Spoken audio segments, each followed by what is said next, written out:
Hello friends, మిత్రులందరికీ నమస్కారం అండి. This is Hanumantharao.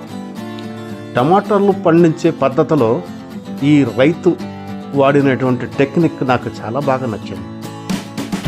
సన్నని తాళ్ళతో కొసలతో పైకంట కట్టేసేసి ఈ మొక్కలు టమాటా మొక్కలు పైకి ఎక్కేలాగా కట్టడం వలన బాగా ఎత్తుకెత్తుకుతాయట, పక్కన పడిపోయి పాడు కాకుండా ఉంటాయట. దీనివల్ల ఏంటంటే బాగా హైట్ పెరగటం వల్ల పైకి ఎక్కిన తర్వాత కొమ్మలు రెమ్మలు బాగా వచ్చి మంచి కాపు వస్తుందట. అయితే కాపు ఆల్రెడీ మొదలైపోయింది. ఎలా ఉందో ఒకసారి మీరు చూడండి. ఈ కట్టినటువంటి విధానం కూడా మీరు చూడండి, ఎంత బాగా కట్టారు. నిజంగా ఈ టెక్నిక్ వాడటంతో పాటు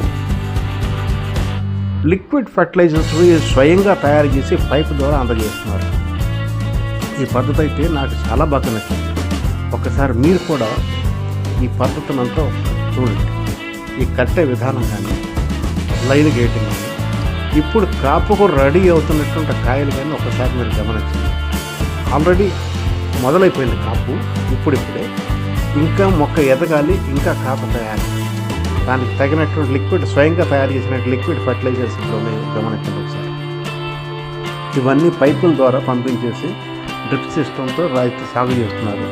నిజంగా ఈయన చేసే కృషి నాకు చాలా బాగా నచ్చింది. మీకు కూడా బాగా నచ్చినట్టయితే లైక్ చేయండి, షేర్ చేయండి. మీ యొక్క అమూల్యమైన కామెంట్స్ని రాసి పంపండి. మరొక వీడియోతో మీ ముందుకు వస్తాను. అప్పటి వరకు జై హింద్.